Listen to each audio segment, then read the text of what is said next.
You can choose anything on the wall, or you can take Can we have a name, please? Yeah, I'm Andrew Smith. I know who I want. I don't know. They'll find it for you. Yeah, you can put that up there. Okay, Daniel Shea. What school are you from? Actually, I am from Joppatowne Elementary School in Harford County, Maryland, just right outside of Baltimore. Whoa, long trip here. How do you spell that? Just Joppatowne, Joppatowne. And M. Petal, my last name. The number 1. Okay. At NERC.edu. Sorry. WOR. So, hi, I'm Christine. I'm Maddie. Sorry. I'm well from Wallingford, Connecticut. All right. Congratulations on the win last night. Oh, Oh thank you. yeah. What historical figure do you think you would want to go out to meet at lunch, or if you could pick anyone? Just one, huh? Or if you want, you can do 2. Or Good. As many as you like. There's one that I've been reading about, Charles Ball. He was an African-American former slave who escaped during the War of 1812 and ended up fighting for the Americans in the war. So just the idea that he was enslaved by a country, escapes, and then ends up fighting for that country's freedom at the same time, I think is quite amazing, and I would love to see and hear some of his insight onto why that decision was made, because at the time the British were providing freedom to slaves that would join their side or show support for them. And here was a man that had that opportunity but chose to fight against the British, again, for the country that enslaved him. I think I would really love to talk to him and find out his probably have really cool stories to Oh tell. yeah. does. Oh my Just gosh. his motivation would be worth it Yeah. alone there. Just to know what he was thinking when he decided to do that. That would be incredible. What's your favorite unit to teach? I love the Revolutionary War, War of 1812 time period. That's what we're learning right now. Yeah. That's exactly We just it. finished War of 1812 and Revolutionary War. So that's just when the country's young, looking Yeah. at all the figures and all the people who made the sacrifices to do what they did and to provide us what we have today is what I really enjoy reading. Do you feel like your students enjoy that unit? Some of them. The ones that are able to visualize the time period, so many of them are stuck in what they see today is they think this has always been the way it is. Yeah. It's difficult for them to understand sometimes, but the ones who are able to get an idea that what we have today isn't always the way we had it, I think they get a lot more out of it. We have some students who travel a lot, and we have some students who are very sheltered. And Yeah. Thank you, Will.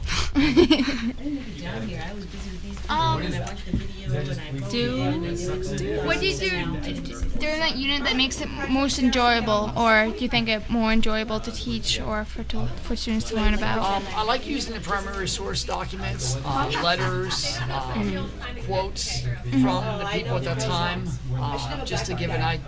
It gives more insight into the feelings and what was really happening. Like with Charles Ball, he fought in the Battle of Bladensburg, which is right outside of Washington. Yeah. The commander was shot, and he has a quote saying that if we hadn't turned and run, we could have taken the British and protected Washington. And just that quote alone, just a couple of sentences, but the fact that it gives an idea that could have changed history, and he felt so strong with what he was doing. That if they would have done what he thought they could have done, who knows what would have happened. Yeah. Do you think you can incorporate quotes and stuff into your other units, or? Yeah, I think so. I mean, it's the difficulty is trying to find some Yeah. Yeah. that are relevant and that you can expand on.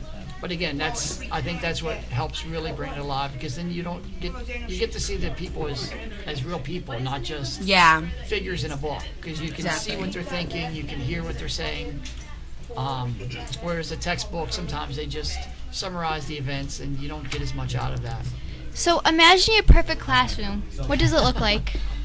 It's big. Here's the website for all the things, these are the different schools. Lots of maps, lots of inspirational type posters, sort of a timeline of events from the beginning of our country to now.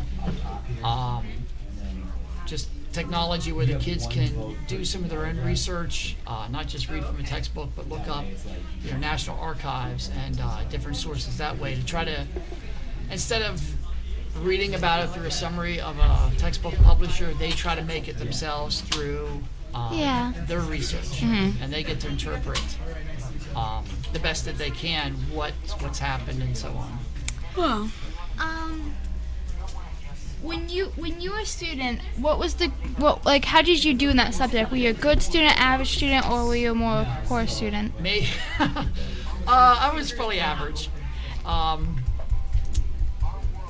Again, just with when I was younger, the materials were again just textbooks, so it was basically read a summary of it and then take the test. assessments and so on. Whereas now there's more documents available that we can get a hold of, and that, as I said, I think it brings it more to life because we can see the people as actual people. Yeah. Whereas I didn't have that opportunity when I was younger. Do you think that affected your decision to become a teacher? Partly.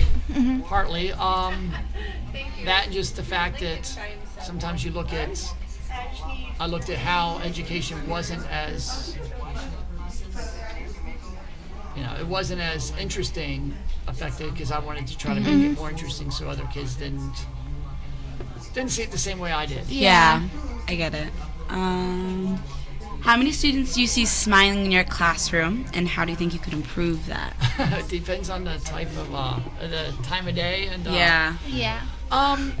most of them are, I would like to say, are excited. Again, they get involved. It's not just reading from a textbook. We'll do research with the technology we do have available.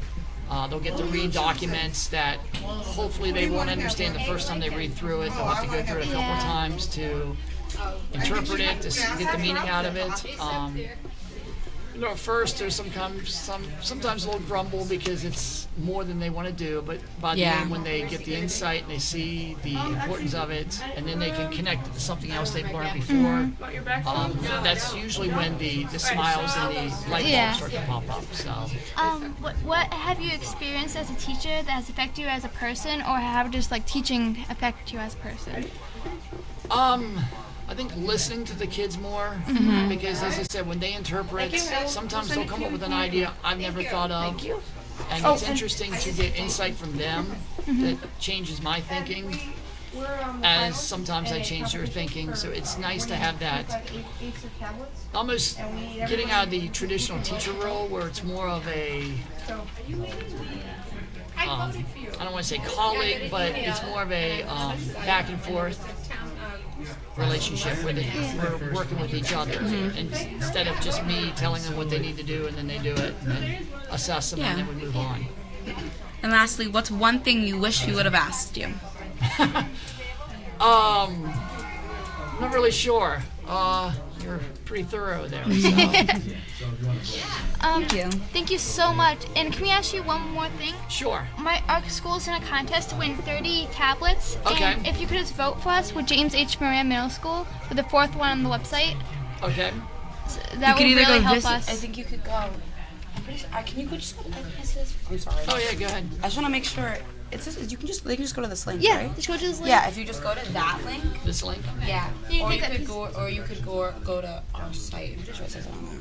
You can take that piece of paper if you want. Yeah, you can take the paper. You can take a picture of the If you paper. could, give us a Oh, vote. absolutely. Thank And you're you. The fourth. Yeah, I think 4th. we're the It's 4th. James H. It Moran. has a- James it H. has a little Moran. horse There's a next to there's a it. Mustang next to Okay. it. Oh, I see. Okay. All right. Thank you. Oh, you're welcome. Thank you. Have a wonderful You're welcome. day. All right. Thanks. You too.